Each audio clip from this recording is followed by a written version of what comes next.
Kevin Rice era uno de los suyos. Un agente de policía de Rockford. Un veterano con 14 años de servicio con una impecable hoja de servicios. Theo Glover era su compañero. El jefe me llamó y me dijo: han disparado a Kevin. Y yo repliqué: vale, voy para allá. ¿Dónde está? Me visto y voy enseguida.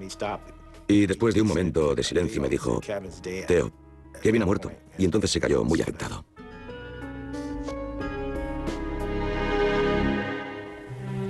La escena del crimen estaba extrañamente silenciosa. Los policías estaban juntos, algunos estaban muy apenados, otros examinaban en silencio las pruebas. Recuerdo que un agente lloraba sin parar mientras buscaba pruebas en la hierba. El agente me dijo: bueno, ¿qué más puedo hacer? Nuestro trabajo es resolver crímenes, y aquí se acaba de cometer uno. Kevin Rice, de 38 años, era padre de 3 hijos. El menor tenía solo 2 meses. Kevin y su esposa Ardeen llevaban 15 años casados. No paso ni un solo día sin pensar en él al despertarme por la mañana y al meterme en la cama por la noche. Verá, nuestro pequeño Kevin siempre me pregunta: ¿cuándo volverá papá del cielo? Ardeen Rice dijo a la policía que alguien había llamado a Kevin después de la medianoche. Se trataba del operario que estaba colocando la moqueta de la nueva casa de los Rice, donde iban a mudarse precisamente a la mañana siguiente de los hechos. Aparentemente había un problema con la moqueta. No sé de qué problema se trataba, así que Kevin salió en dirección a la nueva casa para comprobar lo que sucedía. El operario dijo a la policía que Kevin se detuvo, le dijo lo que había que hacer y se fue. Al cabo de una hora, cuando circulaba por la calle donde se encontraba en aquel momento, aparecieron sus atacantes. Los casquillos de bala hallados en la escena del crimen indicaban que le habían disparado con una pistola del calibre 38. Un testigo declaró que vio a un hombre con una sudadera oscura con capucha que se alejaba corriendo del lugar de los hechos. La policía tuvo que tener en cuenta entonces la posibilidad de que la llamada del operario fuera una trampa. No sabíamos por qué le habían matado. No sabíamos si su muerte fue intencionada. No sabíamos si podía ser casual. En resumen, todos los policías estaban totalmente dispuestos a llegar hasta el final para esclarecer quién había matado a Kevin.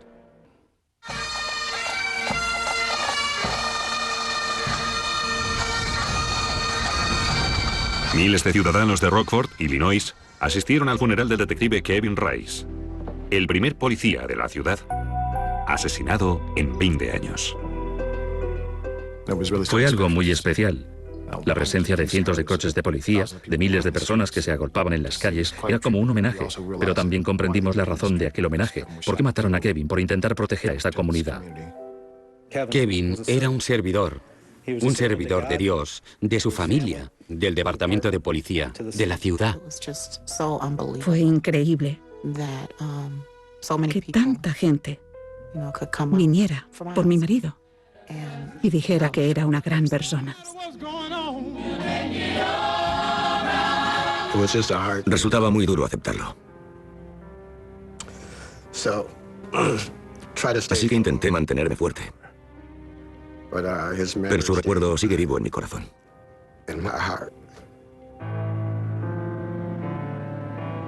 Después del entierro de Kevin, sus compañeros empezaron a trabajar para encontrar a su asesino.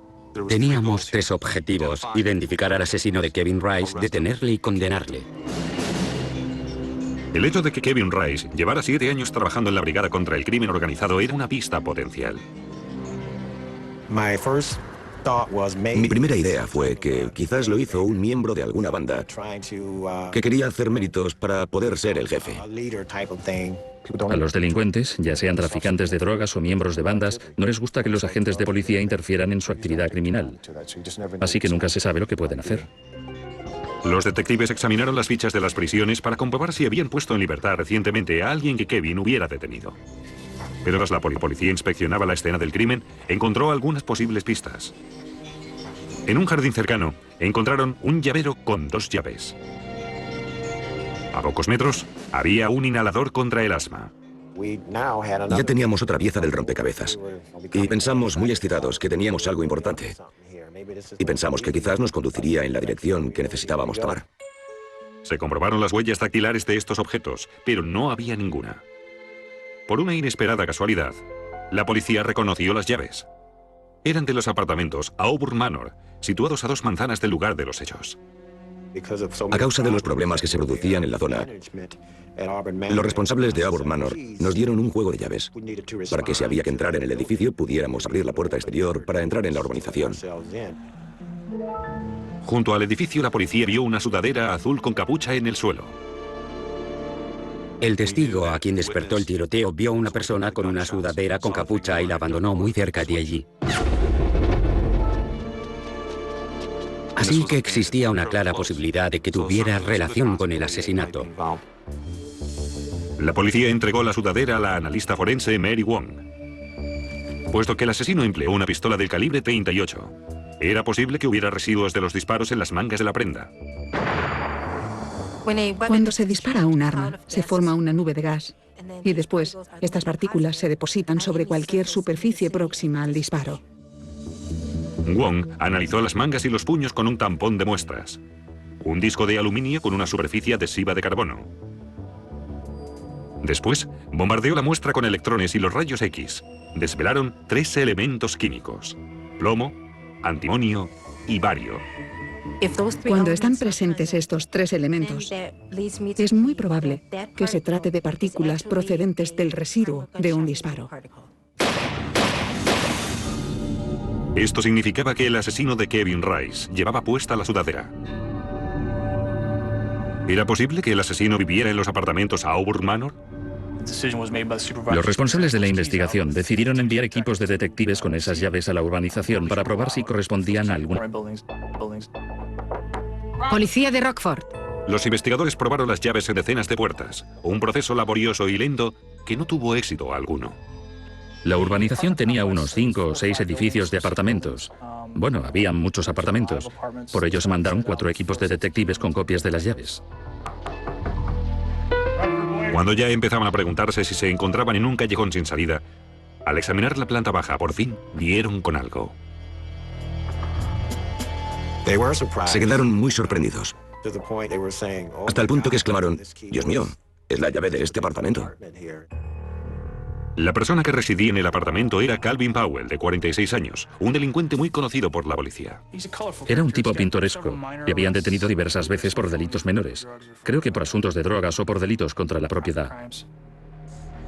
Powell insistió en que no tenía nada que ver con el asesinato de Rice, pero no tenía coartada.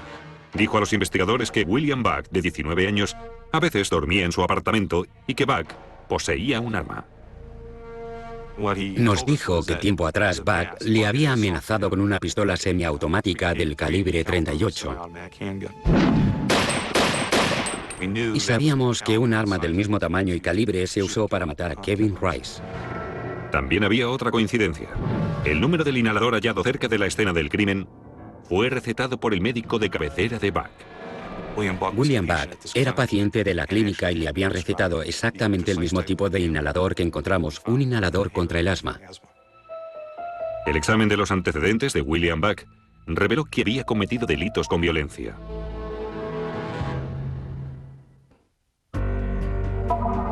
A partir de entonces, William Buck, de 19 años, se convirtió en el principal sospechoso del asesinato del detective Kevin Rice. Su ficha policial reveló una estremecedora información. Acaba de salir de un centro de detención para delincuentes juveniles tras una condena de 6 años por un asesinato que cometió a los 12 años.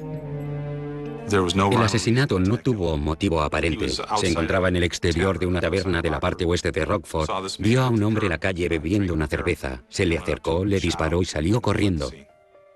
La gente se preguntaba, vaya, ¿cómo pudieron soltarle?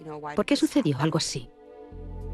En el interrogatorio policial, William Buck negó su participación en el asesinato del agente Rice. Pero implicó a su amigo Vincent Holmes, de 19 años, como el autor del asesinato de Kevin Rice. Vincent Holmes era un chico de la calle de unos 20 años. Era amigo de William Buck y solía ir a Auburn Manor, al bloque de apartamentos. Sufría retraso mental, era intelectualmente discapacitado, un chico callejero sin objetivo alguno en la vida. No resultaba sorprendente, pues, que al ser interrogado acusara a William Buck. Pero su acusación planteaba un problema. ¿Podían demostrar los forenses quién había apretado el gatillo? Diversos residentes de los apartamentos Auburn Manor vieron a William Buck y a Vincent Holmes juntos la noche del crimen. Se encontraban en el exterior del edificio bebiendo. Los vecinos identificaron la ropa que ambos llevaban. Con una orden de registro, los investigadores retiraron la ropa de sus respectivos apartamentos y la mandaron a la analista forense Mary Wong. Esta realizó las mismas pruebas que había empleado con la sudadera. Pero no se hallaron residuos de disparos en la ropa de los dos sospechosos.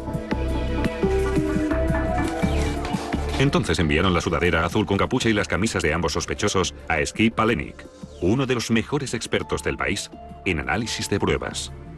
En términos de pruebas físicas, de pruebas microscópicas, era la única prueba disponible. Por lo tanto, adquirió una gran importancia en el caso a medida que avanzaba la investigación. Su tarea era determinar cuál de los dos hombres llevaba la sudadera. Cuando dos objetos entran en contacto, siempre hay una transferencia de materiales. Todos los que se ponen una sudadera nueva lo saben, especialmente si la prenda es de color oscuro y se coloca encima de una camisa blanca, por ejemplo. Queda siempre sucia, hay fibras por todas partes. Al observarla con el microscopio, Palahniuk descubrió que la sudadera estaba totalmente fabricada con fibras acrílicas. Palahniuk no encontró fibras acrílicas en la camisa de Vincent Holmes, pero encontró unas pocas en la camisa de William Buck. ¿Pero eran fibras de la sudadera? La mayoría de prendas de vestir se tiñen con un solo color. Generalmente se usa una combinación de tintes para conseguir el tono requerido. Para identificar la composición química de las fibras azules, Palahniuk las colocó en gel de silicona y las sumergió en un disolvente. A medida que el disolvente actúa en la capa de silicona, empieza a separar los tintes en sus componentes individuales. Es un momento muy gratificante para el investigador ver cómo se separan los diferentes tintes.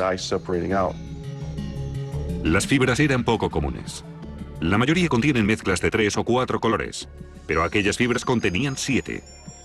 Y los colores y la composición de ambas muestras eran idénticos. Lo cual significaba que las fibras acrílicas azules de la camisa de William Buck provenían de la sudadera con capucha del asesino. O bien llevaba puesta aquella camisa, o bien por pura casualidad llevaba una camisa exactamente igual. Finalmente, los investigadores aplicaron el tampón al cuello de la sudadera y hallaron células microscópicas de piel, posiblemente procedentes del sudor. El ADN de las células era igual que el de Buck. La policía detuvo a William Buck, acusado de asesinato en primer grado.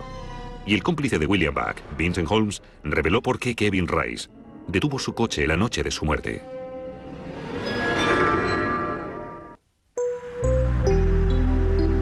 La noche en que le asesinaron, el detective Kevin Rice se disponía a mudarse a una nueva y confortable casa que había construido casi por completo él mismo. Era su sueño, realmente.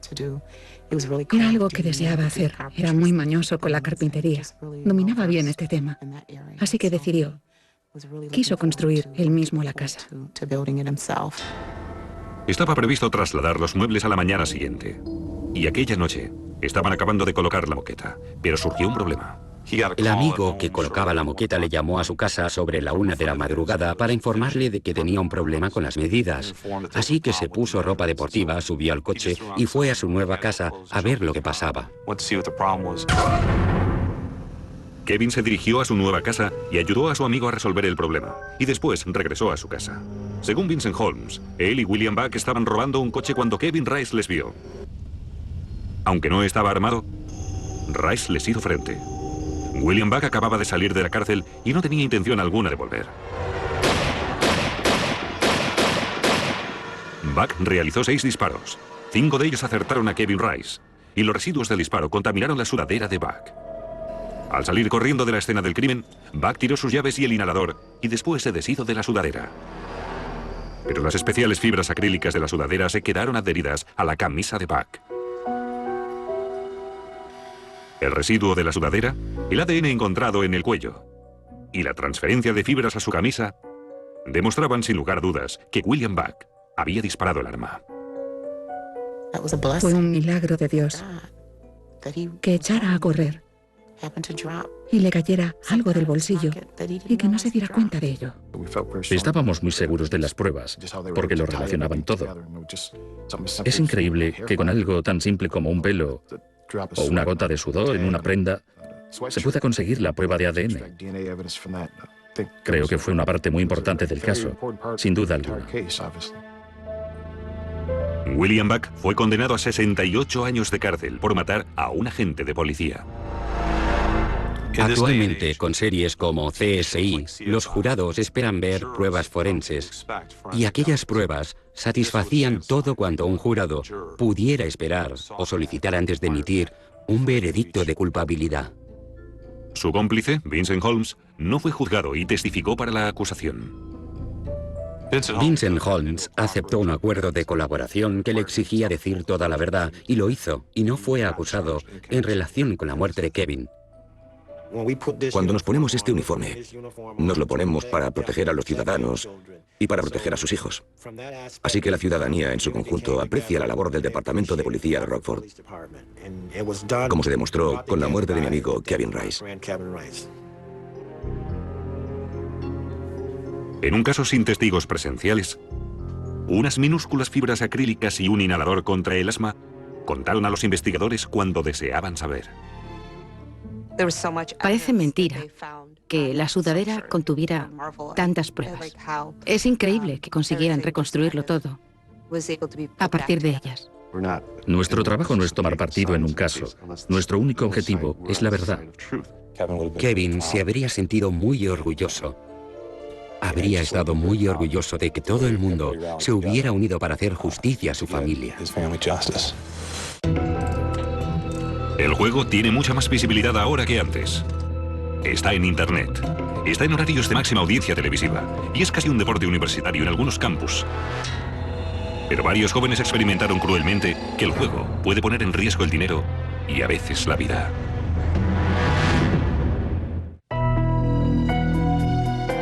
El juego ya no está confinado a los casinos, los bingos o las partidas de cartas de cuartos interiores. Ahora es omnipresente.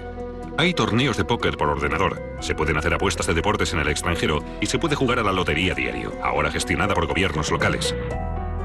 A sus 28 años, Jason McGeegan vio en el juego una posibilidad de divertirse y ganarse la vida. Se interesó por los juegos de casino, pero su verdadera pasión eran las apuestas en deportes. Era conocido por apostar miles de dólares en un solo partido. No era un corredor de apuestas. Se había ofrecido a varias personas y a cambio del dinero, él les inscribía en una casa de apuestas y les asesoraba.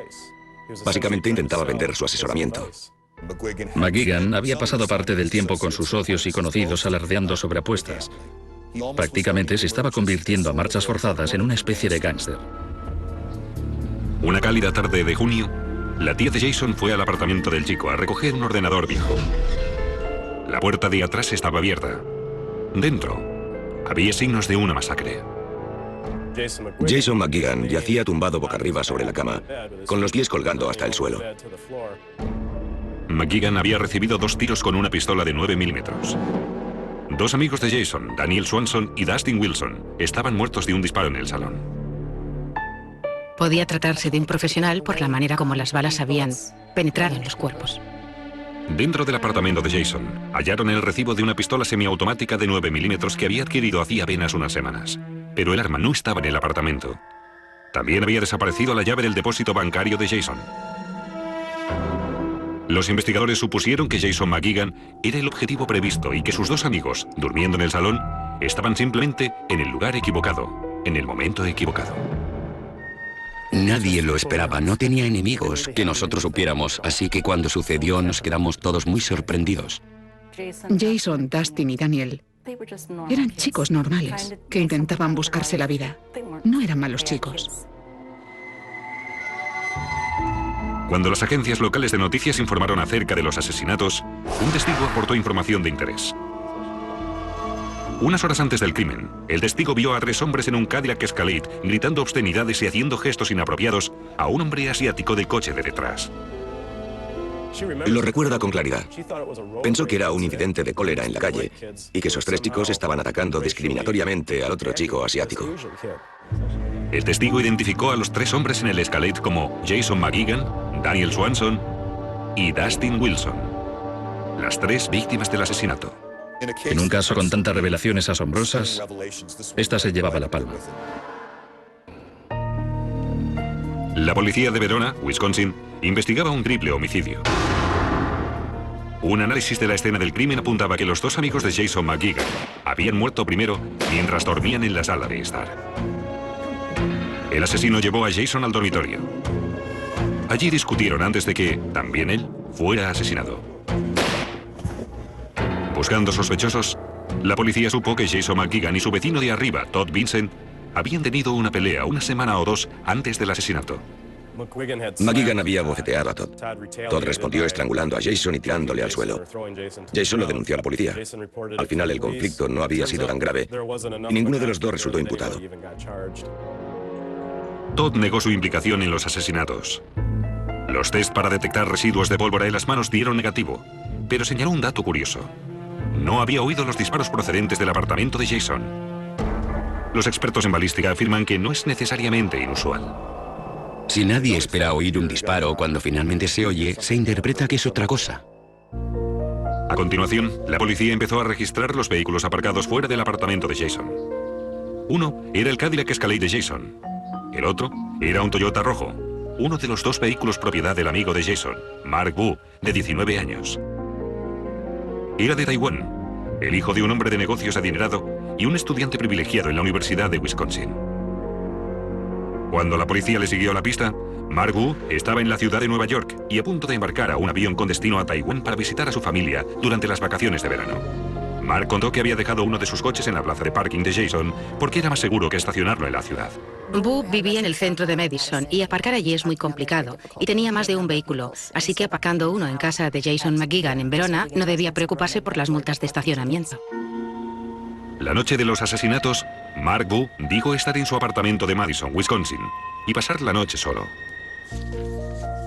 Pero los registros telefónicos del móvil de Mark revelaron que estaba en Verona, a unos 48 kilómetros de su apartamento, que es donde vivía Jason McGuigan. Wu llama a las 8:16 de la tarde y la señal llega al repetidor de Verona. Los test de Verizon demuestran que cualquier llamada repetida por la torre 165, la torre de Verona, procede básicamente de una persona que esté dentro de los límites municipales de Verona. Carecía de una explicación que justificara por qué había mentido.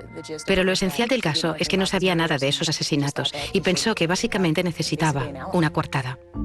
Y Mark Wu no tenía antecedentes por violencia o malas conductas. Mark Wu era el sospechoso menos probable en un triple homicidio que pudieras encontrarte. Sus participaciones en el anuario, sus compañeros de clase, sus exprofesores. No había indicio alguno que señalara que Mark Wu fuera una persona problemática. Diría naif, indeciso, un buen chico. Me mondé de la risa al enterarme de que el FBI había sugerido que podría formar parte de una banda. Pero la policía halló pruebas de la participación en apuestas tanto de Wu como de McGuigan. Nos enteramos de que Mark Wu, gracias a su familia ante todo, disponía de medios y tenía dinero para gastar. 5 días antes de los asesinatos, Mark Wu dio a Jason McGuigan una fuerte suma de dinero para apostar en un partido de la Liga Profesional de Béisbol. El partido en concreto era un partido de la Gran Liga de Béisbol, Pittsburgh contra Cleveland. Ese juego tuvo 15 entradas y duró unas 5 horas. Mark Wu usó su teléfono móvil para llamar al servicio de apuestas deportivas aquella noche y saber quién había ganado. El lanzador ve la señal, se da impulso. El lanzador se da la carrera, pasa al catcher. El corredor de la tercera se dirige al home y hay un lanzamiento. ¡A salvo! El juego termina con un lanzamiento incomparable y el Pittsburgh gana 7-6. ¡No me lo creo! Por segunda jornada consecutiva, el Pittsburgh gana en 15 innings. Según unos amigos, cuando Mark supo que había ganado, no pudo contener su alegría. Wu grita, está emocionado. 17.000, he ganado 17.000. Cuando Mark Wu pidió a Jason McGuigan los $17.000, se enteró por primera vez que Jason no había apostado. Jason reacciona a aquello sacándose la pistola recién comprada de los pantalones, mostrándosela y diciendo, «Cállate, joder». De hecho, no constaba ninguna apuesta. No había ningún documento de que Wu hubiera apostado ese dinero. Jason no había apostado, por tanto la apuesta era una apuesta falsa. No se sabe por qué Jason no hizo aquella apuesta. Quizás lo olvidara o decidiera embolsarse el dinero de Mark. A toda costa, el incidente dio a Mark Wu 17.000 razones para querer venganza. Los investigadores empezaron a sospechar entonces que Jason McGuigan había sido asesinado a raíz de sus actividades con las apuestas. En unas carpetas personales de Jason se hallaron pruebas de que había apostado a través de Olympic Sports, una casa de apuestas con sede en el Caribe. Llamaba y le decían qué alineaciones había, los márgenes y qué preferencias había en cada juego. Y luego él apostaba. Las casas de apuestas montan sus agencias fuera del país para sortear la legislación estadounidense. Según el registro contable de Olympic Sports, todas sus apuestas fueron efectuadas por teléfono. Olympic Sports registra todas las llamadas entrantes. Y la razón que lo hagan es defenderse cuando alguien quiere discutir si se hizo o no se hizo una apuesta. Es una especie de prueba que respalda lo que ha sucedido. Cuando la policía escuchó las cintas, oyeron a alguien más al teléfono, aparte de Jason. Parecía la voz del amigo de Jason, Mark Wu. Y era evidente que Wu también estaba apostando fuerte en acontecimientos deportivos. Se escucha como Jason le quita el teléfono. Lo coge de algún modo porque se escucha el cambio de voz en las cintas. También se le oye por detrás ordenando a Wu lo que tiene que hacer. Así que está claro que McGuigan es realmente la mente pensante de todas esas apuestas en juego.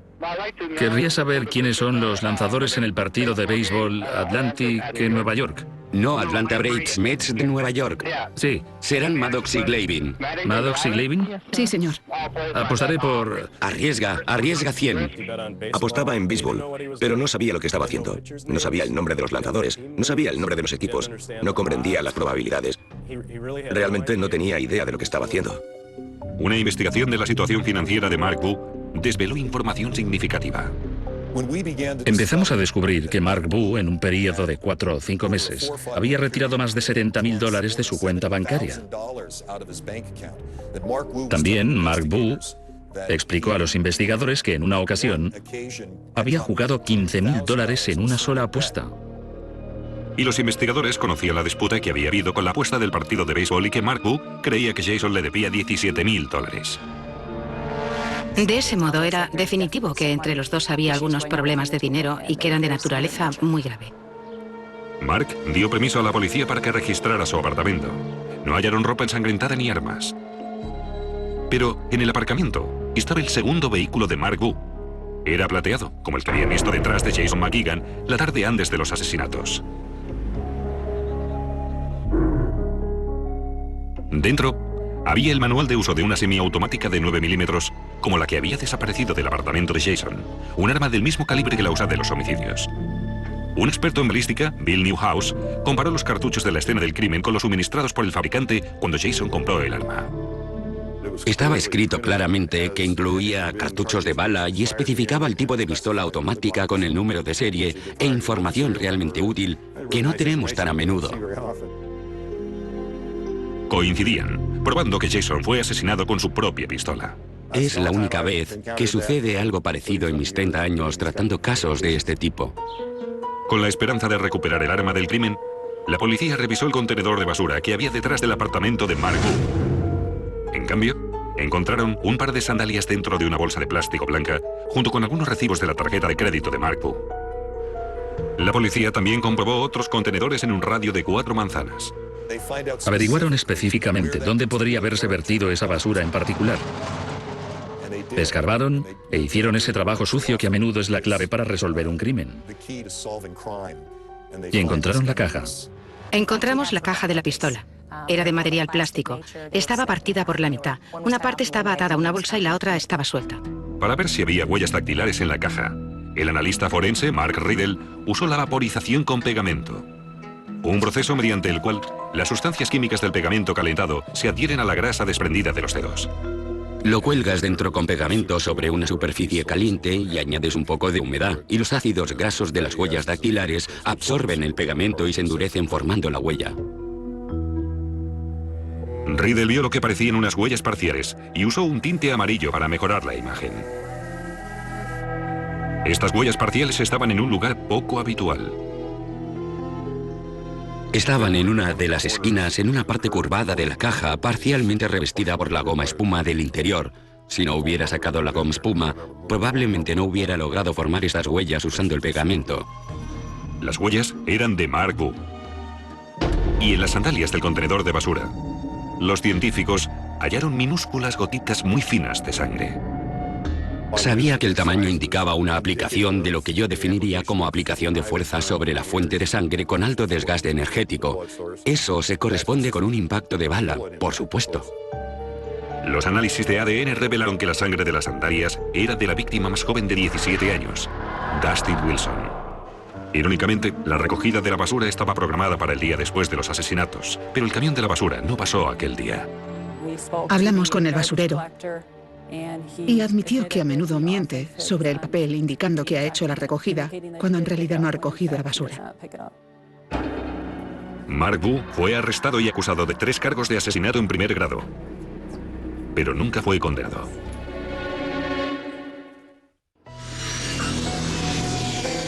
Los padres de Mark Wu volaron a Estados Unidos desde Taiwán porque percibieron los problemas. Mark había retirado más de $70.000 de su cuenta bancaria y no quería dar explicaciones a sus padres. Wu había malgastado el dinero y, citando literalmente, no había sido un buen chico.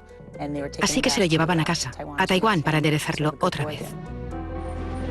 Los fiscales expusieron que Mark Wu había intentado recuperar los $17.000 que Jason McGuigan le debía de la apuesta de béisbol. Quería depositar ese dinero en el banco para apaciguar a sus padres. Pero Jason no hizo la apuesta, así que se negó a pagarle.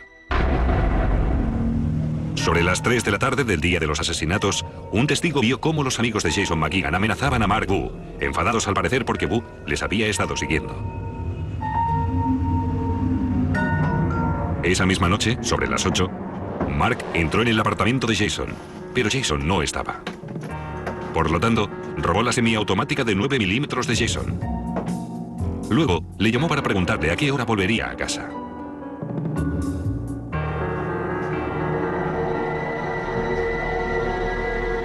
Mark Wu regresó al apartamento de Jason hacia medianoche, y Jason aún no había vuelto. En cambio, los 2 amigos de Jason estaban en la sala de estar durmiendo, quienes le habían acosado hacía unas horas. Mark Wu los mató para eliminar posibles testigos. Al hacerlo, la sangre de Dustin Wilson salpicó sus sandalias. Jason no llegó a casa hasta casi las 2 de la madrugada, pero Mark lo aguardaba.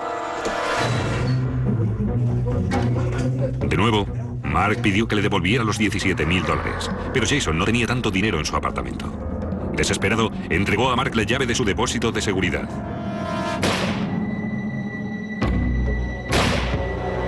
Luego, Mark disparó a Jason con la pistola de este. Nadie sabe qué hizo Mark con la ropa manchada de sangre y la pistola de Jason. Tiró la caja que contenía sus huellas dactilares en un contenedor de basura a unas manzanas de su casa. Puso las sandalias manchadas en una bolsa de la basura y las tiró en el contenedor detrás de su apartamento con la identificación aportada por sus recibos de tarjeta de crédito. A la mañana siguiente, Mark voló hacia la ciudad de Nueva York con sus padres.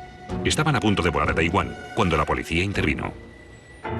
Tenía un billete para Taiwán, un país que no tiene acuerdos de extradición con Estados Unidos. Si Mark Wu aterriza en Taiwán, Mark Wu esquiva su acusación de este triple homicidio.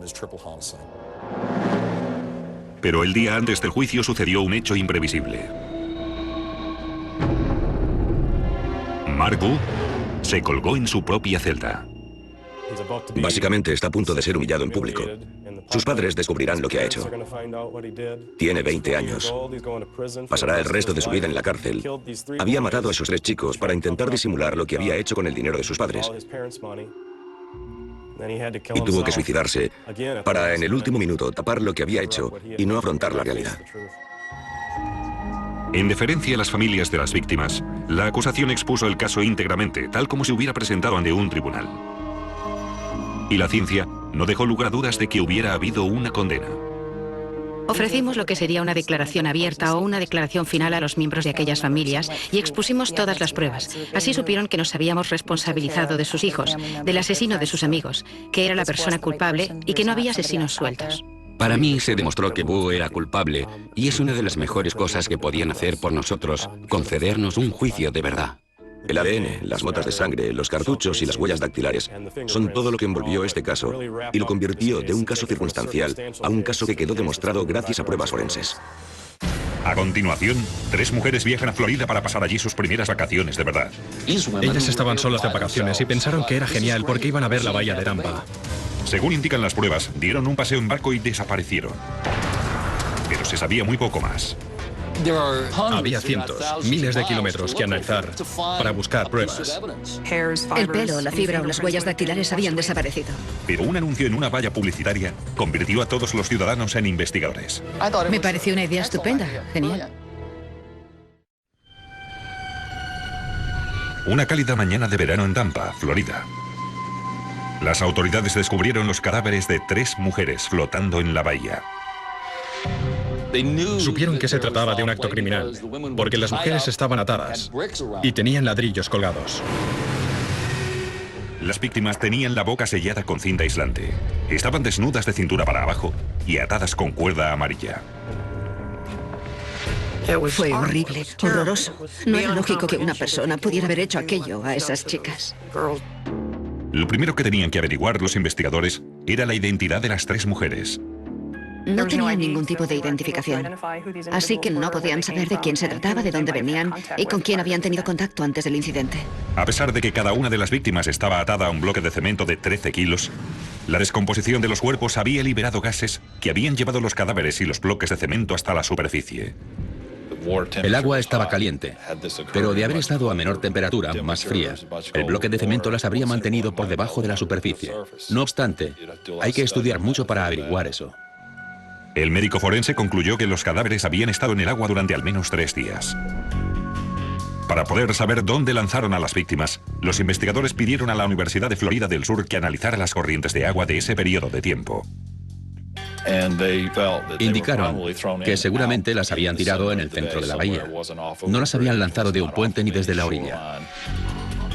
Cuando la prensa se hizo eco de la historia, el encargado de un hotel de la zona llamó a la policía. Dijo que una mujer y sus 2 hijas habían llegado al hotel hacía unos 3 días.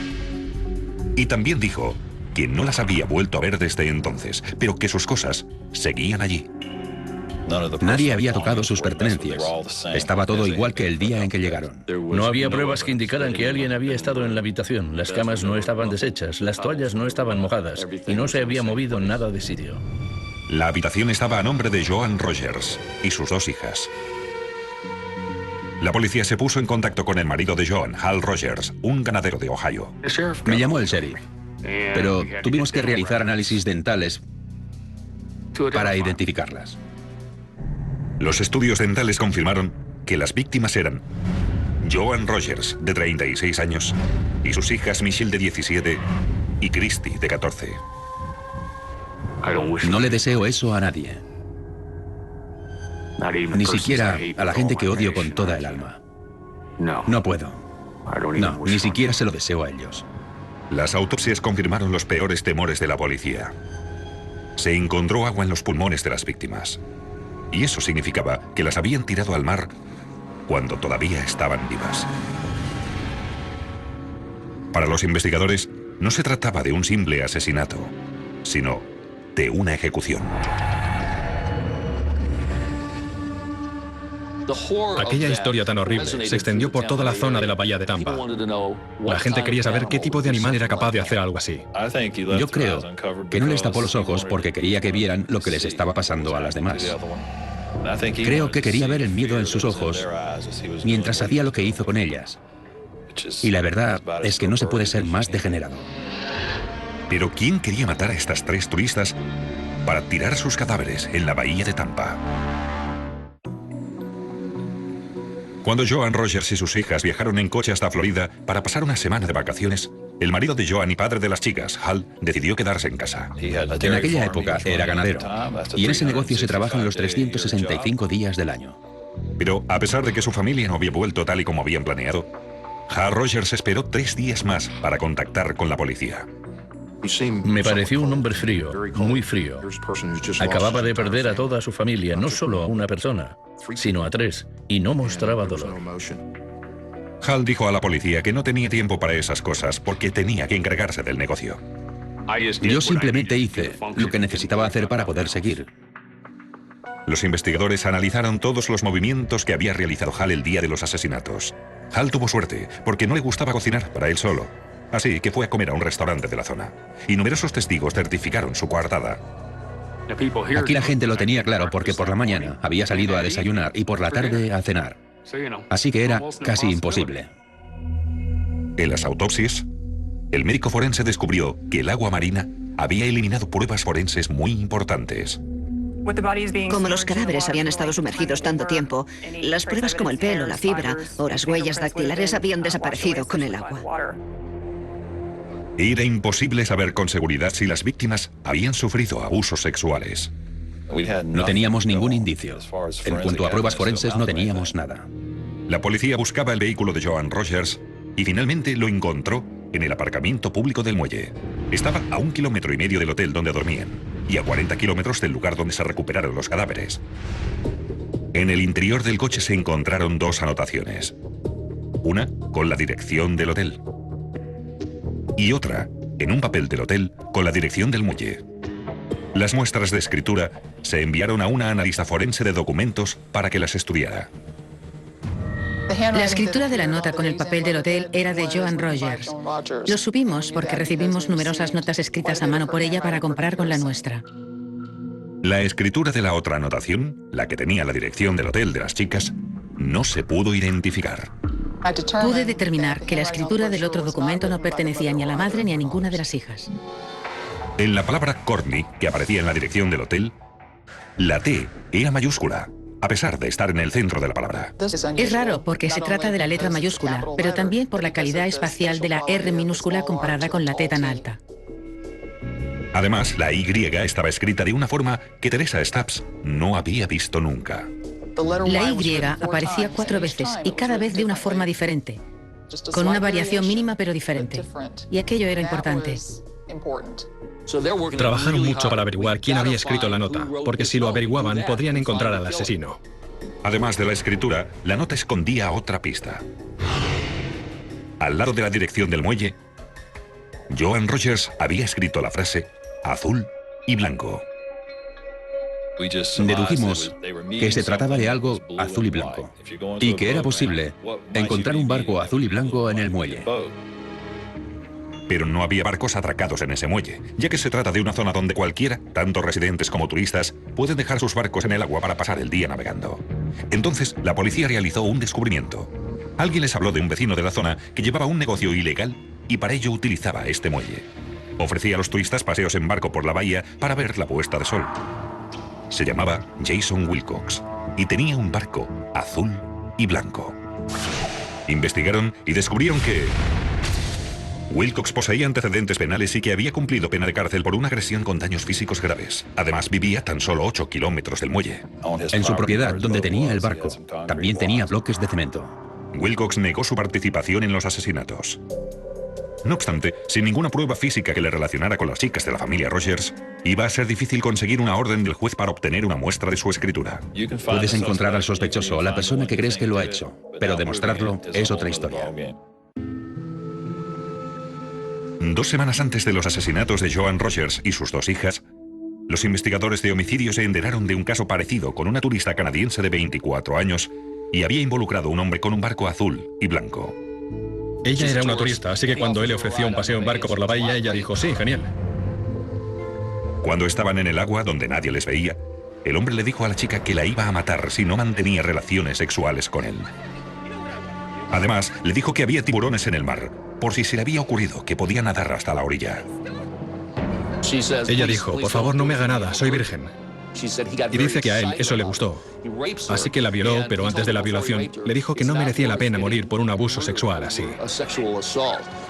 Al parecer tenía cuerdas en el barco, como las que usó con las mujeres de la familia Rogers.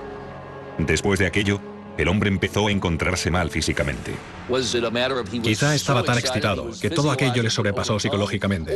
O puede que lo que estaba haciendo le dejara tan paralizado que se puso malo. No soy psicólogo ni fisiólogo, pero lo que está claro es que se trata de un comportamiento extraño. Inexplicablemente, el hombre esperó hasta que anocheciera. Se acercó a la orilla con el barco y dejó que la chica nadara hasta la orilla. Los investigadores estaban bastante seguros de que se trataba del mismo hombre que había matado a las mujeres de la familia Rogers. Las similitudes eran espeluznantes. Por desgracia, la víctima se duchó antes de acudir a comisaría para informar de lo ocurrido.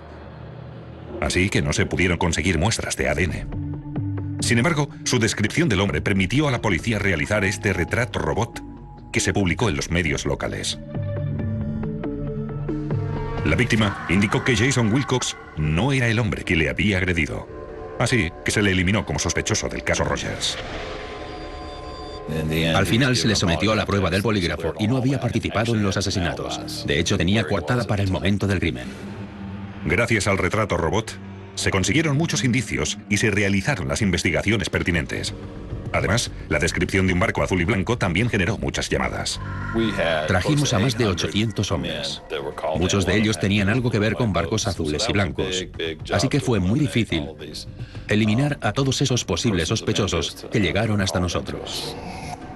Cuando todas aquellas pistas acabaron en saco roto, los investigadores probaron otra cosa. Utilizaron 5 vallas publicitarias de la zona para mostrar a todo el mundo lo que parecía ser la escritura del asesino. Es una táctica poco común, y yo creo que lo hicieron porque no tenían más opciones. Entonces, Joan Steffi vio la valla publicitaria en uno de los laterales de la autopista de Tampa y reconoció la letra. Se parecía a la letra de un contratista que conocía, Oba Chandler. Cuando conocí al señor Chandler, parecía que mentía. No me miraba a los ojos y parecía raro. Joan volvió corriendo a casa y encontró el recibo manuscrito de una de las obras que Chandler le había hecho. Cuando estaba viéndolo, me temblaban las piernas. Casi me caigo del susto porque tenía una prueba. Pensaba que había encontrado al hombre que tanto tiempo llevaban buscando. Sabía que llegado a ese punto, ya no había marcha atrás y que tenía que llevar todo a la policía. El recibo manuscrito de Oba Chandler se comparó con la nota encontrada en el coche de Joan Rogers. Fue como, Dios es Él. Vi la T mayúscula inmediatamente en todo el recibo. El corazón me iba a 100 por hora. Y también vi las diferentes I's y Y's. En solo unos minutos supe que había encontrado a la persona. Oba Chandler era un hombre de 34 años que tenía una empresa de construcción. Estaba casado y tenía 8 hijos de 7 mujeres diferentes. Además, tenía antecedentes penales por delitos cometidos en la adolescencia, entre los que cabe destacar 2 agresiones sexuales. Pero lo más sorprendente era el lugar en el que vivía. Oba Chandler vivía en un canal situado a menos de 1 kilómetro del muelle donde se encontró el vehículo de las víctimas. Los investigadores analizaron todas las comunicaciones registradas de barcos que habían realizado llamadas mientras navegaban. Según el informe de las comunicaciones, Oba Chandler no solo estaba en alta mar el día de la violación, sino que también había salido a navegar el día de los homicidios. Fue un muy buen descubrimiento. Chandler negó su participación en los asesinatos. Pero cuando estuvo bajo custodia judicial, la policía llamó a la única persona que podía identificarle. La turista canadiense que había sido violada por un hombre en un barco azul y blanco. Es él. Cogió la foto y en cuanto la vio, reaccionó visiblemente. Dijo que quería verle en persona, en una rueda de reconocimiento, para estar totalmente segura. Mira con atención. Cuando le vio en persona, le identificó con toda certeza. Los investigadores fueron a inspeccionar el barco de Chandler y descubrieron que lo había vendido, seguramente para deshacerse de las posibles pruebas. Los abogados de la acusación sabían que, si querían una condena por asesinato, necesitaban más pruebas, además de la nota manuscrita. Una analista forense de documentos estaba completamente segura de que la anotación que se había encontrado en el coche de Joan Rogers estaba escrita por Oba Chandler. Pero los investigadores pensaban que quizá había algo más en ese folleto que pudiera demostrar su culpabilidad. La nota se trató con un agente químico denominado ninidrina que reacciona con los aminoácidos de los restos que quedan en las huellas dactilares. Las huellas, cuando entran en contacto con la ninidrina, adquieren un tono morado y se pueden fotografiar. En el folleto había numerosas huellas dactilares y una de la palma de una mano. Algunas de las huellas pertenecían a una de las víctimas, pero en todo aquel folleto también había huellas que no sabíamos de quién eran. La mejor huella, la que mejor calidad tenía, era la de la palma de la mano, y se trataba de una de las que estaban sin identificar. Cuando se comparó la huella de la mano de Chandler con la que había en el papel encontrado dentro del coche de las víctimas, quedó muy claro Ya no solo coincidía la escritura de la nota, sino que también coincidía la huella de la palma de la mano. Y es difícil conseguir algo mejor que eso. Oba Chandler fue acusado de 3 secuestros y de asesinato en primer grado. Los investigadores creen que Chandler conoció a Joan en una gasolinera y seguramente ella le preguntó cómo llegar hasta el hotel. Y allí. Pero si tienes algo donde puedes escribir, te puedo escribir lo que tienes que hacer. Escríbelo aquí. Vale. Chandler escribió las indicaciones en el mapa de las chicas, dejando pruebas de su escritura y la huella de la palma de su mano. Toma. Genial. ¿Qué? ¿Habéis venido de vacaciones? Sí, somos de Ohio. ¿En serio? ¿Y os gustan los barcos? Entonces, Chandler posiblemente les ofreció un paseo en su barco durante la puesta de sol. Y las chicas aceptaron la oferta. Sería fantástico. No tenemos nada mejor que hacer. Sí, claro. Bien. Ellas estaban solas de vacaciones y pensaron que era genial porque iban a ver la bahía de Tampa con un hombre muy agradable. Este tipo de cosas son muy comunes, pero ellas tuvieron mala suerte. Les tocó el idiota, el raro, el enfermo. ¿Por qué no apuntas la dirección? Chandler dio a Joan las indicaciones para llegar al muelle y ella tomó nota. Pero además escribió algo que luego sería vital: azul y blanco. De acuerdo, va a estar genial. Más tarde, aquella misma noche, Chandler las llevó mar adentro, donde estaban a su merced. Sí, claro. ¡Que nadie se mueva! ¿Pero qué haces? Las chicas no sabían nadar, así que era imposible que llegaran vivas a la orilla nadando. No les quedó otra opción que cumplir sus órdenes. Las ató, las amordazó y supuestamente las violó. Después, ató un bloque de cemento a cada una de ellas y las tiró por la borda.